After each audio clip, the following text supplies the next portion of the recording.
Hallelujah, praise the Lord everyone.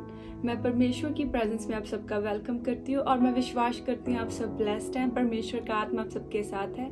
मेरे भाइयों, मेरी बहनों, आज मैं परमेश्वर के कलाम में से आप सबके साथ परमेश्वर के गहरे भेदों को शेयर करने जा रही हूँ और मेरा ये विश्वास है परमेश्वर का आत्मा आप सबसे बात करेगा। जो भी आपकी प्रेयर रिक्वेस्ट, आपकी प्रार्थनाएं, कुछ भी जो आपके मन में डाउट है, मेरा ये विश्वास है इस वचन के दौरान खुदाबंद आपसे बात करेंगे और आपके हर एक डाउट्स आज क्लियर होंगे in the name of Jesus Christ, आमीन। मेरे भाइयों, मेरी बहनों, आज जब हम परमेश्वर के वर्ड को पढ़ते हैं, आज जब हम वचनों को पढ़ते हैं तो हमें बहुत हार्ड लगता है उन वचनों को फॉलो करना। जब कोई भी आज मेरा मसीह भाई बहन या कोई भी पर्सन जब वो परमेश्वर के कलाम को पढ़ता है तो उसको बहुत हार्ड लगता है कि परमेश्वर के हर एक प्रॉमिसेस को, हर एक कमांडमेंट्स को, हर एक बातों को फॉलो करना। ट्रू, ये बहुत मुश्किल है इन सब चीज़ों को फॉलो करना, परफेक्ट होकर चलना। आज मेरा हर एक भाई बहन चाहता है कि वो परफेक्ट हो, वो परफेक्ट हो परमेश्वर की निगाह में, वो परफेक्ट हो अपनी डेली लाइफ में। बट समहाउ हम परफेक्ट नहीं बन पाते, हम गिर जाते हैं। हम उस कमांडमेंट्स को फॉलो करना चाहते हैं, परमेश्वर के वचनों को फॉलो करना चाहते हैं, बट कुछ टाइम तक हम फॉलो करते हैं और फिर हम गिर जाते हैं। उसका कारण क्या है? उसका कारण ये है कि हमारा शरीर जो है वो परमेश्वर के सारे लॉज, सारे कमांडमेंट्स, हर एक बातों को जानता है, बट जो हमारी आत्मा है वो उसके एंटी काम करती है। जिस तरह आज कोई भी यूथ है उसको पता है कि व्यभिचार करना एक सिन है, वो अपनी बॉडी को कंट्रोल करता है। जब वो इस सिन को अपनी लाइफ में फेस करता है तो वो अपनी बॉडी को कंट्रोल करता है, वो भागने की कोशिश करता है, वो भागता है। आज वो भागा, कल भागा, बट समहाउ वो फंस जाते हैं क्योंकि हमें पता है कि व्यभिचार एक सिन है और हम उस बात को अपने माइंड में, अपनी बॉडी को उस अकॉर्डिंग गाइड करते हैं कि व्यभिचार सिन है, हमें उससे बचना है। बट एक दिन बचना, 2 दिन बचना, पर तीसरे दिन हम फिर फंस जाते हैं। उसी तरह चुगली करना, किसी की बुराई करना, हमें पता है कि ये एक सिन है, हमें किसी की निंदा चुगली नहीं करनी, पर हम जब वो वचन हमारे माइंड में होता है, हम उसे फॉलो करते हैं। जब वो चीज हमारे माइंड से स्किप हो जाती है, हम बातों में फंस जाते हैं और हम भी निंदा चुगली करने लग जाते हैं। बट हम भूल जाते हैं कि ये एक सिन है। इट्स टू हार्ड कि सारे लॉज को, सारी कमांडमेंट्स को फॉलो करना, ये बहुत मुश्किल है। और जब हमसे कोई भी एक कमांडमेंट ब्रेक हो जाती, कोई भी एक लॉ जब हमसे ब्रेक हो जाता है तो हम अपने आप को बहुत डाउन फील करते हैं, हम टूट जाते हैं, हम निराश हो जाते हैं। हमें लगता है कि हम परफेक्ट नहीं बन पाएंगे, हम परमेश्वर की निगाह में परफेक्ट नहीं है। ऐसा पर्सन जिसको परमेश्वर ने ब्लेस किया और जिसे परमेश्वर ने बुद्धि दी हो, वो कैसे कोई गलती कर सकता है? मेरे भाइयों, मेरी बहनों, मैं आपको बताना चाहती हूँ, व्यवस्था वरन 17 उसकी 16 आयत में लिखा है, और वह बहुत घोड़े न रखे और ना इस मानसा से अपनी प्रजा के लोगों को मिस्र में भेजे कि उसके पास बहुत से घोड़े हो जाए, क्योंकि यहोवा ने तुमसे कहा है कि तुम उस मार्ग में फिर कभी न लौटना। और वह बहुत सी स्त्रियां ना रखे, ऐसा ना हो कि उसका मन यहोवा की ओर से पलट जाए, और ना वह अपना सोना रूपा बहुत बढ़ाए। व्यवस्था वरन में बताया गया कि तुम्हें बहुत सी स्त्रियां नहीं रखनी, तुम्हें बहुत सा सोना नहीं इकट्ठा करना था। उसी तरह जिस तरह आज हमें भी पता है कि ये लॉज है, हमें ये नहीं करना, वो नहीं करना, इस चीजों को हमें इस तरह फॉलो करना, इस तरह नहीं करना, उसी तरह ये भी एक बात व्यवस्था वरन में लिखी गई है कि हमें ऐसा बहुत सा सोना नहीं, बहुत सी स्त्रियां नहीं रखनी कि कहीं हमारा ध्यान डिस्ट्रैक्ट ना। क्योंकि जब हम बहुत सी स्त्रियां व्यभिचार में जब हम फंसते हैं तो समहाउ हम परमेश्वर से डिस्कनेक्ट हो जाते हैं। तो उसी प्रकार परमेश्वर ने कहा था कि तुम्हें बहुत सी स्त्रियां नहीं रखनी, तुम्हें बहुत सा धन नहीं इकट्ठा करना, क्योंकि समहाउ हमारा पास जब बहुत सा धन है, हमारा परमेश्वर की ओर नहीं, हमारा धन की ओर ध्यान होगा। अपने पैसे, उस पैसों में लालच, लोभ, ऐसी चीजें आ जाती जब हमारे पास बहुत सा धन आ जाता है। तो उसी प्रकार परमेश्वर ने कहा था कि तुम्हें बहुत सा धन इकट्ठा नहीं करना, बहुत सी स्त्रियां नहीं करनी। 1 राजाओं 10 उसकी 14 में लिखा है, जो सोना प्रति वर्ष सुलेमान के पास पहुंचा करता था उसका तोल 666 किक्कर था। और 1 राजाओं 11 उसकी एक आयत में लिखा है, परंतु राजा सुलेमान फिरौन की बेटी और बहुत सी विजातियों स्त्रियों से जो मुआबी, अमोनी, एदोमी, सुदानी और हित्ती थी, प्रीति करने लगा वह उन जातियों की थी जिनके विषय में यहोवा ने इज़राइल से कहा था, तुम उनके विषय में ना जाना और ना वह तुम्हारे मध्य में आने पाए। वह तुम्हारा मन अपने देवताओं की ओर निसंदेह फेरेगी। उन्हीं की प्रीति में सुलेमान लिप्त हो गया। मेरे भाइयों, मेरी बहनों, जिन बातों के लिए परमेश्वर ने कहा था कि तुम्हें ये चीजें नहीं करनी, सुलेमान ने वो सब परमेश्वर के एंटी काम किए। इवन कि उसके पास एक ऐसी विजडम थी जो किसी के पास नहीं थी। सो मेरे भाइयों, मेरी बहनों, ऐसा नहीं हो सकता कि आप बहुत सी आत्मा से भरे परिपूर्ण हो, आप ब्लेस्ड हो, आपके ऊपर मैन ऑफ गॉड ने ले हैंड किए हो, आप सुपर ब्लेस्ड हो, और ऐसा हो ही नहीं सकता कि आप फिर बिल्कुल परफेक्ट चलेंगे। उनमें से एक सुलेमान भी था जिसको पता था कि परमेश्वर के लॉज में क्या लिखा है कि हम बहुत सी शादियां मैं नहीं कर सकता, कि परमेश्वर ने उसे कहा था कि तूने अन्य जाति की स्त्रियों से ब्याह नहीं करना, तुझे बहुत सा सोना नहीं रखना। उससे इस लॉज के बारे में पता था, उसे ये कमांडमेंट्स पता थी कि ये सब बातें परमेश्वर के विरोध में है, परमेश्वर के एंटी है, हमें ये काम नहीं करना। पर सुलेमान फंसा। बहुत सा सोना, बहुत सी धन दौलत, जब पर कोई भी पर्सन हाइट में जाता है वो भूल जाता है कि उसकी रूट्स क्या थी। वो भूल चुका था कि परमेश्वर ने उसको ब्लेस्ड किया था, उसको सिर्फ परमेश्वर के पीछे चलने की जरूरत थी। पर वो इन चीजों में फंसा। उसने बहुत सी मैरिजेस की, उसने बहुत सा धन दौलत इकट्ठी की। मेरे भाइयों, मेरी बहनों, मैं आपको बताना चाहती हूँ कि कोई भी पर्सन परफेक्ट नहीं होता, चाहे वो कोई भी हो। हम कितने भी क्यों ना परमेश्वर से एवरीडे हम बातें करते हो, पर समहाउ जब हम चलते हैं शारीरिक अभिलाषाओं के पीछे, जब हम चलते हैं तो हम गिर जाते हैं।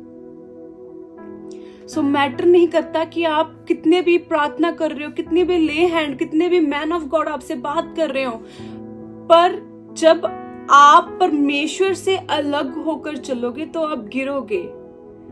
आप लॉज को जब आप बुक टू बुक फॉलो करोगे, आप गिरोगे, क्योंकि आप अपने शरीर से लॉ को फॉलो नहीं कर सकते। आप शरीर में रह के परमेश्वर के कामों को नहीं कर सकते। आप शरीर में रह के, शारीरिक वे में रहकर आप परमेश्वर के पीछे नहीं चल सकते। सुलेमान, परमेश्वर ने उसको ब्लेस किया था, ब्लेस तो परमेश्वर ने किया, पर वो शारीरिक वे से चल रहा था। उसका मन परमेश्वर की ओर भी था, पर उसका मन अपने धन दौलत की ओर भी था, क्योंकि वो शारीरिक वे से चल रहा था।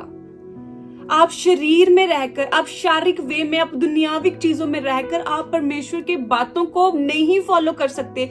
चाहे वो परमेश्वर के जितने भी वचन इस कलाम में लिखे, जितनी भी बातें इस बाइबल में परमेश्वर की, आप उनमें नहीं चल पाओगे अगर आप शरीर में हो। आप एक दिन चलोगे, दूसरे दिन आप गिरोगे, आप तीसरे दिन चलोगे, आप चौथा दिन गिरोगे, क्योंकि आप शरीर में हो। शारीरिक पर्सन जिसका ध्यान दुनियाविक चीजों में भी है, दुनियाविक बातों में भी है, दुनियाविक प्रॉपर्टीज में है, दुनियाविक धन दौलत में है, दुनियाविक हाइप में है, वो परमेश्वर की बातों को अपने साथ नहीं रख सकता। वो परमेश्वर की बातों के ऊपर चल नहीं सकता। वो एक दिन चलेगा, दूसरे दिन वो फिर गिरेगा, तीसरे दिन चलेगा, चौथे दिन वो फिर गिरेगा। मेरे भाइयों, मेरी बहनों, रोमियो किताब 6 उसकी 12 आयत में लिखा है, इसलिए पाप तुम्हारे निश्चवार शरीर में राज्य ना करे कि तुम उसकी लालसाओं के अधीन रहो, और ना अपने अंगों को अधर्म के हथियार होने के लिए पाप को सौंपो, पर अपने आपको मरे हुए में से जी उठा हुआ जानकर परमेश्वर को सौंपो, और अपने अंगों को धर्म के हथियार होने के लिए परमेश्वर को सौंपो। तब तुम पर पाप की प्रभुता ना होगी, क्योंकि तुम व्यवस्था के अधीन नहीं वरन अनुग्रह के अधीन हो। मेरे भाइयों, मेरी बहनों, आज हमें जरूरत है अपने आप को, अपने शरीर को परमेश्वर को सौंपने की, क्योंकि जब हम शरीर में रहेंगे तो हम शारीरिक अभिलाषाओं में फंसेंगे, हम बुराइयों में फंसेंगे, हम पाप, हम व्यभिचार, हम निंदा चुगली, हम हर एक तरह की बुराइयों में फंस जाएंगे, क्योंकि हमारा शरीर उस योग्य है ही नहीं। हम उस योग्य है ही नहीं कि हम अच्छे बने, कि हम परफेक्ट होकर चल सके, कि हम पाप से बच जाएं। हमारा शरीर, हमारी बुद्धि, हम इस योग्य है ही नहीं। इसीलिए परमेश्वर हमारे लिए मारा गया, ताकि फिर हम पाप में ना फंसे, हम अपने आप को उसके हाथों में सौंपे और उसके अनुग्रह से हम चले, ताकि हम फिर से पाप में ना फंसे। आज बहुत जरूरी है मेरे भाइयों मेरी बहनों कि हम अपने आप को परमेश्वर के हाथों में सौंपे। सुलेमान को ब्लेस तो परमेश्वर ने किया, पर उसने अपने आप को परमेश्वर के हाथों में नहीं सौंपा कि परमेश्वर मुझे तू चला, क्योंकि वो परमेश्वर के अकॉर्डिंग चले। वो शारीरिक वे से चलता गया और फंसता गया, और उसने परमेश्वर के विरुद्ध पाप किया। उसी प्रकार मेरे भाइयों मेरी बहनों, हम भी जब शरीर के अनुसार चलते हैं तो हम बुराइयों में फंसते हैं, हम अधर्म के कामों में फंसते हैं। बहुत जरूरी है कि हम अपने आप को परमेश्वर के हाथों में सौंपे। वो हमारे लिए मरा ताकि हम बुराई में ना फंसे और हम अपने आप को उसके हाथों में सरेंडर करें। मेरे भाइयों मेरी बहनों, जिस तरह प्रभु यीशु मसीह हमारे लिए तीसरे दिन मुर्दों में से जी उठे, उसी तरह हम भी उसके साथ मर गए हैं जो अब जीवित है। हमारी पुरानी निर्बलताएं, पुरानी बुराइयां सब मारी गई, अब हम उसके साथ जी उठे हैं। हमें अपने आप को परमेश्वर के हाथों में सौंपने की जरूरत है कि प्रभु यीशु मसीह, हम अपने आप को आपके हाथों में सौंपते। परमेश्वर हम पर अनुग्रह कर, क्योंकि वचन में लिखा है कि तब तुम पर पाप की प्रभुता ना होगी, क्योंकि तुम व्यवस्था के अधीन नहीं वरन अनुग्रह के अधीन हो। क्योंकि पाप की प्रभुता हम पर नहीं होगी जब हम अपने आप को परमेश्वर के हाथों में सौंप देंगे। अपने शरीर को, अपनी हर एक सोच बुद्धि को जब हम प्रभु यीशु मसीह के हाथों में सौंपते हैं तो पाप की प्रभुता हम पर नहीं हो पाएगी, क्योंकि तब हम व्यवस्था के नहीं परंतु अनुग्रह के अधीन हैं। और हमें परमेश्वर के अनुग्रह को मांगने की जरूरत है कि परमेश्वर तेरा अनुग्रह हमारे जीवन में कार्य करे। हम व्यवस्था पे नहीं चल सकते। जब हम व्यवस्था के अनुसार चलते हैं हम फंसते हैं, हम बुराइयों में फंसते हैं, हम अधर्म में फंसते हैं, क्योंकि एक तरफ हम व्यवस्था को फॉलो करने की कोशिश करते हैं और एक तरफ हमारा शारीरिक अभिलाषा, इन दोनों के बीच में फाइट होती है। क्योंकि बहुत हार्ड है, हम व्यवस्था को फॉलो नहीं कर पाएंगे, हम फंस जाएंगे। व्यवस्था हार्ड है, पर परमेश्वर का अनुग्रह हमें बचाता है, हमें संभालता है और हमें हर एक बुराई से, हर एक पाप से हमें क्षमा देता है और हमें संभालता है। मेरे भाइयों मेरी बहनों, हमें अपने शरीर को, अपने अंगों को, अपनी सोचों को प्रभु यीशु मसीह के हाथ में सौंपने की जरूरत है कि प्रभु तू हम पर अनुग्रह कर, ताकि हम तेरे मार्गों पर चल सके, ताकि हम अपना क्रॉस खुद उठा सके, ताकि हर बुराइयों से हम बच जाएं, ताकि पाप की प्रभुता हम पर ना होने पाए। परमेश्वर हम पर अनुग्रह कर। आज हमें परमेश्वर के अनुग्रह को मांगने की जरूरत है। मेरे भाइयों मेरी बहनों, बहुत हार्ड है परफेक्ट बनना, पर परमेश्वर का अनुग्रह हमें परफेक्ट बनाता है। परमेश्वर का अनुग्रह हमें सिद्ध करता है। अगर आप सोचेंगे कि हम परफेक्ट हैं, हम पे इतनी कैपेबिलिटी है कि हम परमेश्वर के वर्ड को प्रॉपर वे से फॉलो कर पाएंगे, तो मेरे भाइयों मेरी बहनों, मैं आपको बताना चाहती हूँ आप रॉन्ग हो। ना तो बल से, ना तो शक्ति से, परमेश्वर की आत्मा के द्वारा।